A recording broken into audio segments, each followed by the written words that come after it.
Hindustan Times presents some of the stories and series of 2007 that uncovered wrongdoing, scrutinized mammoth civic projects, and discovered remarkable people who keep the spirit of this city alive. All these stories evoked tremendous response from readers and citizens and brought about concrete change.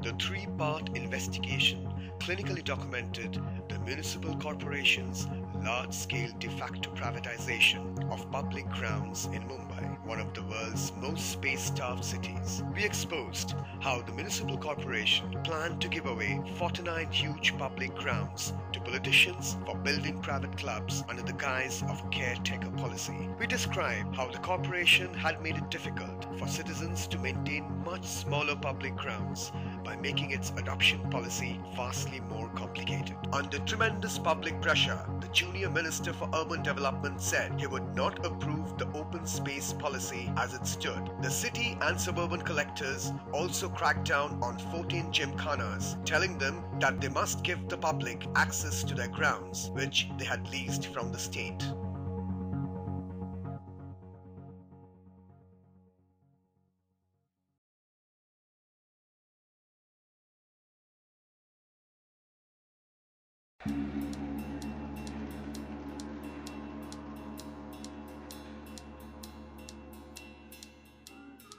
Conducted over 3 months, this painstaking investigation exposed widespread corruption in the state's grand plan to redevelop the city's slums, where at least 6 million people live. It showed how the government had stopped the police from investigating the nearly 300 complaints that slum dwellers and activists had filed with the Slum Rehabilitation Authority. The complaints described a nexus between builders, politicians, and bureaucrats, including the head of the Slum Authority. Hindustan Times then followed this investigation with regular updates. For this story, over several months, my colleague and I made repeated rounds of the offices of anti-corruption investigators and tight-lipped bureaucrats, visited several slums to chronicle their inhabitants' commonplace experiences in battling harassment and corruption, and interviewed the developers who were making fortunes out of slum redevelopment.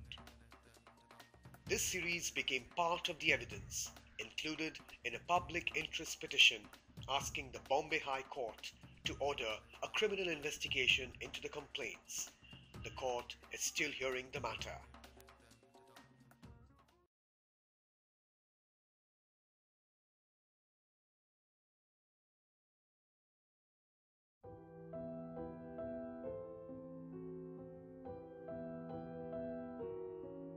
After independence, the Indian state has set up numerous judicial commissions to inquire into episodes of communal rioting and violence. Regrettably, their recommendations have largely remained in cold storage, including those of the Sri Krishna Commission, which probed the communal riots of 1992-1993 in Mumbai following the destruction of the Babri Masjid by Hindu fundamentalists. The state's lack of will to bring justice to victims of riots came to the fore yet again last year when those convicted for the involvement in the 1993 Mumbai bomb blasts asked why they were being punished while the perpetrators of riots the Sri Krishna Commission had indicted were still free.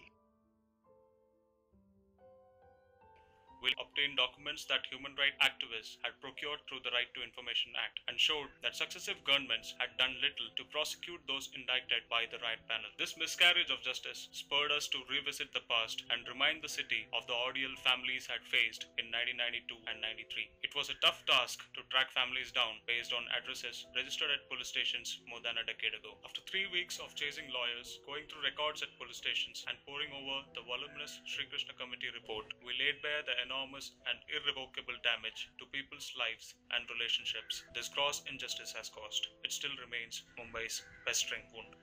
The state government has promised it would set up a special court dedicated to hearing cases relating to the riots. The state government has also said it would write to the centre asking for compensation for the riot victims that is on par with what victims of the 1984 anti-Sikh riots received.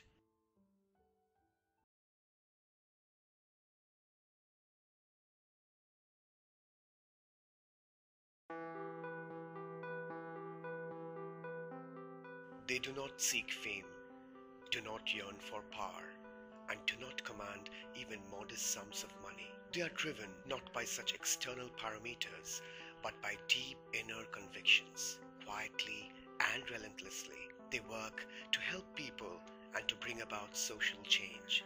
They judge their success not by what they get, but by what they give.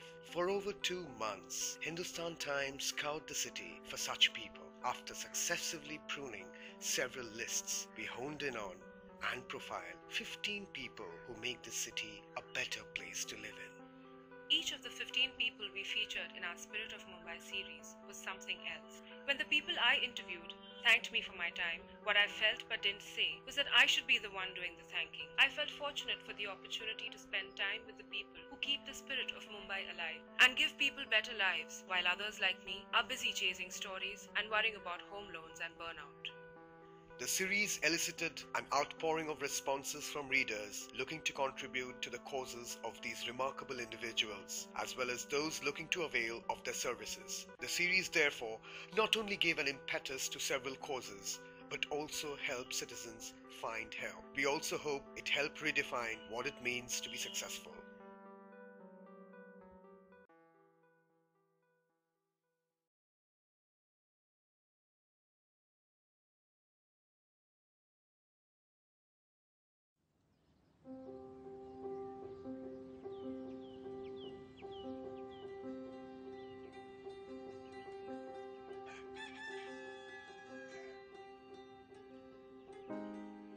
In this 20-part series, we put the magnifying glass over each one of the infrastructure projects in a huge ₹43,000 crore plan to transform Mumbai.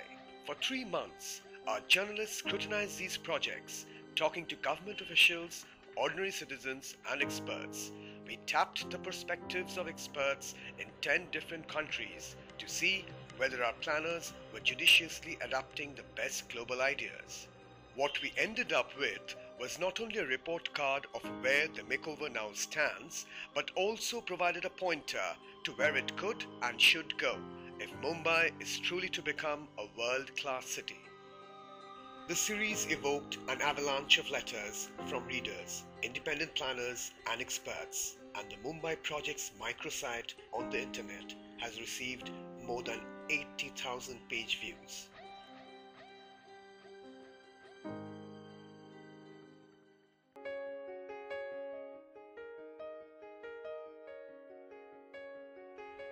Here's what you can expect from us in the future. We will go the extra mile, give the extra newsprint, spend the extra money to do the stories that no one else can hope to. We want to make you aware of the changes in your life, in your city, in your country. Apart from world-class reporting, photography, and page design, you will see a variety of exciting projects that push the boundaries of journalism and involve you with Mumbai.